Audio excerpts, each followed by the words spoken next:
Ustaz. Waalaikumsalam warahmatullahi wabarakatuh. Gimana caranya agar hidup kita tenang? Ya, tenangkan.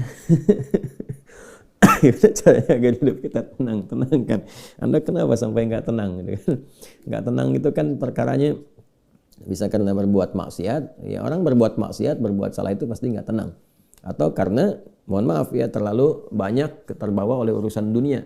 Sehingga kehidupannya dipaksa untuk mengerjakan berbagai aktivitas duniawi yang membuat dia terasa lebih sibuk, capek, lelah, sehingga tidak mendapatkan ketenangan yang dimaksudkan. Jadi kalau terlalu banyak ngejar dunia, atau juga berbuat maksiat, maksiat dengan ngejar dunia itu berbeda. Ya, kalau maksiat itu sudah otomatis menyalahi ketentuan Allah. Nggak boleh mencuri, nggak boleh korupsi, nggak boleh berbohong. Makanya ketika melakukan, hatinya menolak. Karena di antara makna fitrah itu dan fungsinya adalah cenderung kepada kebaikan. Jadi ada fitrah dalam jiwa kita, di kolbu kita, itu disebut dengan fitrah taqwa namanya. Ya, Quran surah 91 Asy-Syams ayat 7-10, wa nafsin wa ma sawwaha fa'alhamaha fujuraha wa taqwaha. Nah, jiwa takwa ini yang mendorong kita selalu pada kebaikan. Ya, kejujuran, kesabaran, kemuliaan, dan menolak keburukan-keburukan. Karena itu kalau ada seseorang itu berkata yang tidak benar, dia berdusta, hati kecilnya pasti menolak. Itu nggak benar. Ya. Ada orang mau mencuri, misalnya kan, atau korupsi, misalnya itu terfikir berbuat yang nggak bagus, hatinya pasti menolak. Ada gejolak dalam dirinya. Nah, itu yang membuat dirinya nggak tenang. Nah, yang kedua, bukan maksiat, tapi terlalu banyak mengejar dunia, sehingga lupa dengan urusan akhirat, lupa dengan ibadah. Ya, dia bekerja formal, benar, dia nggak menyalahi aturan, dia nggak korupsi, tapi dia berangkat dari gelap, pulang gelap lagi, menempuh perjalanan, kerja lagi, kena kemacetan. Nah, itu potensial akumulasi ini menimbulkan kepenatan, kegelisahan, capek, lelah, sehingga muncul pencarian-pencarian. Nah, itulah dunia. Itulah dunia. Walaupun saat dia mengerjakan itu, dia mengerjakan tidak dalam konteks bermaksiat, tapi karena terlampau lelah mengerjakan itu dan penat, nah, rohnya kan menuntut. Di tubuh kita kan ada 3 bagian. Ya, ada fisik di bagian luar, kemudian ada akal ya di pikiran, yang ketiga itu ada hati, ada jiwa spiritual. Masing-masing harus mendapatkan porsinya. Ya, ini kalau bagian tubuh luarnya aja yang makan, fisiknya yang makan, mengonsumsi, tidur, istirahat. Ya, kemudian akalnya nggak pernah dipakai, nggak pernah belajar, nggak pernah baca, nggak pernah apa. Ini akalnya juga bisa protes, tumpul, nggak nyaman. Ya, sebaliknya juga, kalau dia misalnya ya makan, minum, kerja, aktivitas, olahraga, akalnya dipakai, dia baca dan sebagainya, tapi rohnya nggak pernah diberikan porsinya. Dia nggak pernah ibadah, nggak pernah sholat, nggak pernah baca Quran dan sebagainya. Maka ini yang generator kehidupannya, ini sumber ketenangannya, maka tetap akan gelisah. Karena itu ditemukan betapa orang pintar, ya kan, kerja keras dan sebagainya, tapi ya rohnya nggak terisi, banyak yang bunuh diri. Ya, di Jepang terjadi, itu kan. Atau bahkan setidaknya ada orang-orang kaya yang sudah hebat, pinter-pinter, ya di akhir hidupnya apa yang dia kerjakan? Ya cuman datang terapi, nanam kangkung, nanam cabai gitu kan, datangnya ini untuk mencari ketenangan karena rohnya nggak terisi. Maka Islam alhamdulillah ya agama yang sangat komplit, memberikan pencerahan sekaligus arahan dan pedoman dalam berkehidupan. Fisiknya dituntun, pikirannya juga dimotivasi untuk terus ditingkatkan, pintar sampai ke level yang tertinggi, dan rohnya diberikan porsinya untuk menunaikan ibadah sehingga mendapatkan asupan-asupan menu bagi rohnya. Makanya di kita kan ada sholat, ada puasa, gitu kan? Nah, kemudian ada baca Quran, itu untuk kebutuhan rohiyah kita, untuk memberikan ketenangan. Lalu fisik dipandu, bagaimana cara makan, bagaimana cara beraktivitas, dari mulai bangun tidur sampai tidur lagi kan diatur. Ya, lalu pikiran turun ayat-ayat untuk menjadikan pikiran itu terlatih kuat, kan, bahkan sampai ke level yang tinggi, jenius dan sebagainya. Turun ayat tentang Iqra, banyak baca, turun ayat tentang tadabbur, afala yanzuruna ilal ibili kaifa khuliqat afala yatadabbaruna al-Qur'an, turun ayat tentang riset, inna fi khalqis samawati wal ardi wa ikhtilafil laili wan nahari laayatil liulil albab, kan, dan seterusnya. Itu supaya semua terstimulus. Nah, jadi kalau ingin tenang, bagaimana cara hidupnya tenang? Seimbangkan 3 bagian tadi. Jadi pikiran kita dilatih supaya kuat, ya supaya tajam dalam berpikir dan mengarahkan bagian tubuh kita untuk bertindak secara benar. Tubuh ini dilatih ya dengan berolahraga, makan yang benar. Ayat-ayatnya banyak sekali. Ya ayyuhan nasu kulu mimma fil ardi halalan thayyibah. Hai orang-orang, hai manusia semuanya, hai orang-orang, hai manusia, silahkan engkau makan sesuai dengan porsi kebutuhan dari yang halal, sumber yang halal, cari yang menyehatkan. Itu di Al-Baqarah 168. Nah, kalau sudah sehat, tubuhnya sehat, dipakai aktivitas, olahraga. Kan banyak hadis-hadis tentang olahraga itu. Alimu auladakum bisibahati warrimaya, kata Nabi, ajarkan anak-anakmu olahraga berenang, atau dengan melentar, atau dengan memanah, atau dengan berkuda. Itu contoh-contoh yang real di era Nabi yang kiranya bisa menyehatkan. Atau kita riset misalnya olahraga apa yang kira-kira menyehatkan ya yang senafas dengan tadi jenisnya. Jenisnya bisa berbeda setiap zamannya. Zaman Nabi nggak ditemukan misalnya olahraga futsal, basket, misalkan bola, apalagi jenis-jenis yang sekarang ada banyak atletik dan sebagainya. Tapi kan kita bisa meriset. Oh, ini renang ini apa saja nih manfaat-manfaatnya? Apa nanti olahraga sejenis yang kira-kira yang sama yang bisa dipraktekkan kekinian, atau olahraga yang berbeda tapi manfaatnya sama, melatih otot ini, menyehatkan yang ini, silahkan walaupun jenisnya nggak sama di era Nabi. Era Nabi misalnya dengan memanah, era sekarang misalnya dengan olahraga menembak gitu kan, sah-sah saja silahkan. Yang penting konsentrasinya sama walaupun dengan alat atau perangkat yang berbeda. Ya nanti kalau ingin dilatih lagi dengan panahan ya nggak ada masalah. Jangan disimpulkan begini kalau kalau panahan sunnah, kalau menembak misalnya bid'ah, nah itu sempit dalam berpikirnya. Ya, dan Nabi pun kan visioner. Di zaman Nabi mengatakan ajarkan anak-anakmu berenang. Berenang di mana? Di padang pasir. Ya kan? Kan tidak mudah mendapatkan tempat renang, ya kan?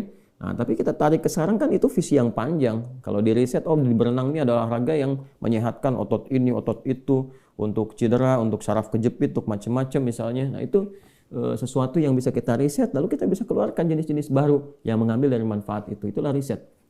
Itulah riset. Nah, terkait dengan ketenangan ini, apa amalan pokoknya? Karena ketenangan bagian dari pikiran yang disupport oleh keadaan jiwa.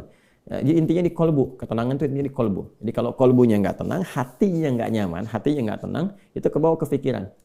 Makanya orang-orang yang kena penyakit hati, sekalipun dia sehat tubuhnya, ya jenius otaknya, tapi kena penyakit hati. Dia kena penyakit iri. Ya, iri kan iri hati. Saya belum pernah dengar iri akal, iri pikiran, ya, atau iri mata, ya, iri kaki, iri tangan, nggak ada. Yang ada iri hati.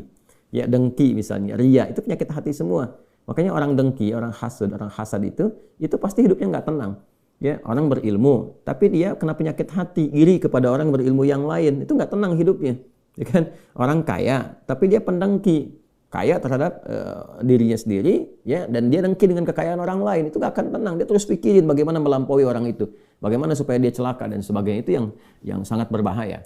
Maka untuk menenangkan diri itu, amalan-amalannya tidak ada yang lain kecuali meningkatkan ibadah, meningkatkan amal soleh, meningkatkan ketaatan. Semua jenis amal soleh itu di Quran disebut dengan zikir. Dengan apa? Zikir. Salat misalnya namanya zikir di Quran. Disebutkan dengan zikir. Quran surah ke-20 Taha di ayat ke-14. Innani anallahu la ilaha illa ana fa'budni wa aqimis salata li dzikri. Sayalah Allah, kata Allah, tidak ada Tuhan yang layak dipertuhankan dan disembah kecuali saya. Ya, kemudian kata Allah fa'budni, maka setelah engkau bertuhan kepada saya, kata Allah, sembahlah saya. Nah, ini kalimat yang paling jelas sekali, nggak ada ambigu, terang, menyebabkan kita memahami bahwa ini kebenaran risalah Islam dari aspek ketuhanan. Ya, silakan Anda komparasikan. Ya, saya sejauh ini saya mengkomparasikan, melihat, membandingkan, saya tidak menemukan kecuali di Islam yang di dalam kitab suci mengatakan langsung Tuhannya langsung, ya, yang berkata saya Allah, kata Allah itu kan, ya, tidak ada Tuhan selain saya. Itu tegas sekali. Ya, menyebutkan saya Allah, nggak ada Tuhan selain saya, sembah saya. Dan biasanya kalau ada kalimat atau informasi yang pede jelas disampaikan, itu menunjukkan kekuatan dan kebenaran. Kekuatan dan kebenaran karena Allah dengan sendirinya, dia kan meyakinkan ya kita semua dengan menegaskan sifatnya tegas, dan karena memang ketuhanan itu hanya dimiliki oleh Tuhan yang benar. Nah, karena Tuhan yang benar itu mengatakan sayalah Tuhan, dengan pede mengatakan sayalah Allah, ya nggak ada Tuhan selain saya. Nggak mungkin ada klaim demikian kecuali dari yang memang benar, yang memang pede mengatakan itu, ya karena benar, karena hak di situ. Ya, dan kemudian fa'budni, sembahlah saya. Ya, sembahlah saya. Dan kemudian dijelaskan menyembahnya bagaimana. Itulah indahnya dalam Islam. Tauhidnya diatur, ya, tentang Tuhannya. Dan kalau Anda misalnya begini, saya logikakan sederhana, ya. Orang-orang kan kalau nggak pakar, nggak punya kemampuan atau nggak sesuai dengan kualifikasinya, nggak mungkin mengatakan itu kan. Ya, ada orang mengatakan misalnya saya adalah pesilat. Mana yang mau bertarung misalnya kan, atau beruji tanding dengan saya. Kalau dia bukan pesilat, nggak mungkin dia bisa mengatakan itu. Ternyata dia bukan pesilat misalnya kan, dia cuma pesilat lidah gitu kan, bukan pesilat tangguh, dan nggak mungkin dia mengatakan, pede mengatakan demikian. Ya, sayalah ahli kungfu misalnya kan, silahkan ada yang ingin tanding mengetes di kungfu. Kalau dia bukan ahli kungfu nggak mungkin mengatakan demikian. Nah, ini Allah mengatakan dengan jelas, sayalah Allah, nggak ada Tuhan selain saya, sembah saya. Nah, bisa nggak ditemukan misalnya dimanapun tuh, termasuk di kitab-kitab yang disucikan, temukan. Ada nggak Tuhan yang mengatakan sayalah Tuhan, ya kan? Disebut namanya, sembah saya. Kalimat itu temukan. Ya, di Quran jelas.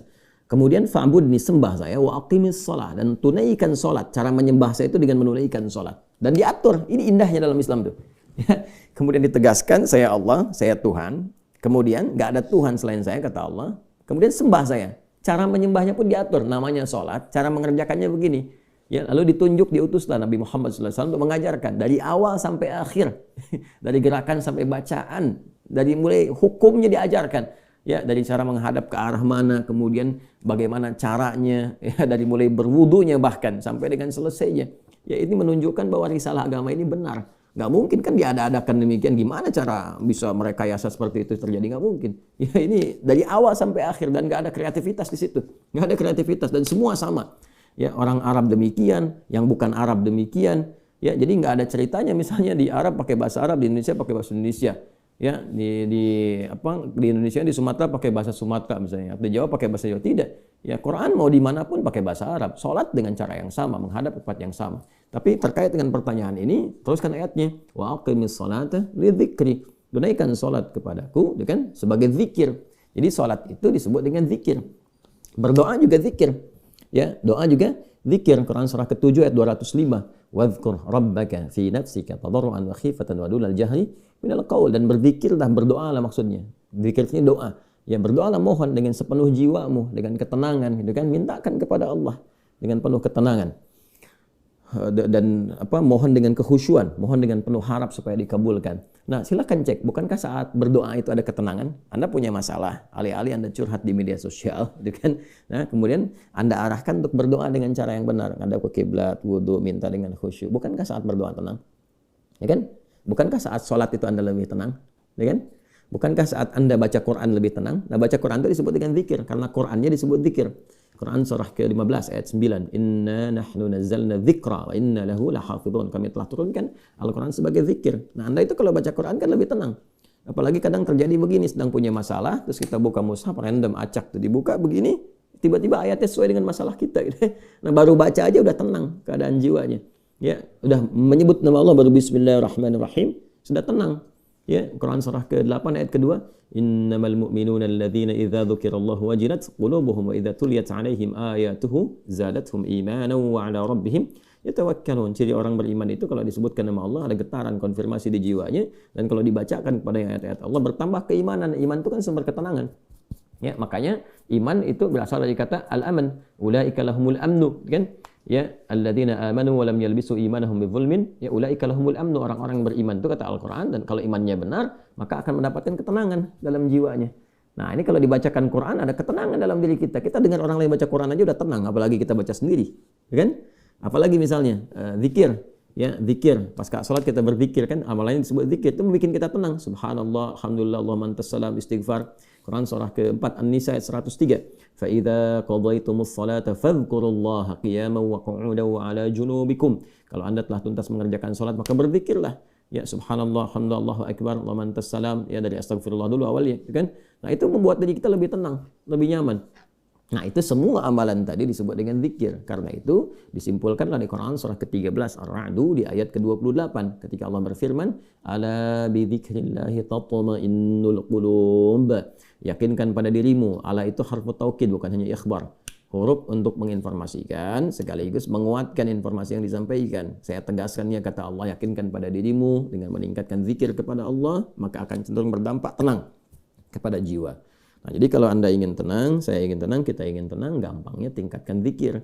Zikir itu bentuknya ibadah, baik dengan ibadah fisik seperti sholat, baca Al-Quran, atau ibadah harta dengan bersedekah misalnya, ya, zakat itu kewajiban, infak itu tambahkan. Kalau ingin tenang, cobalah pagi-pagi cari orang-orang yang berhak mendapatkan itu sesuai dengan kualifikasi yang disampaikan Al-Quran dan hadis, jalan, temui, bersedekah, nggak usah banyak dipamerkan, ya, macam-macam bersedekah, sampaikan dengan tulus. Nanti Anda akan mendengar orang itu berkata, terima kasih Pak, semoga Bapak disehatkan, keluarga juga dilancarkan rezekinya, dijaga oleh Allah kemuliaannya. Oh, itu mahal sekali. Padahal yang dikeluarkan mungkin 5.000, 10.000, tapi bagi orang-orang tertentu itu sangat berharga dan melahirkan doa yang dengan doa itu mengguncang aras dan memberikan ketenangan kepada jiwa. Kan? Wallahu ta'ala a'lam bis-shawab.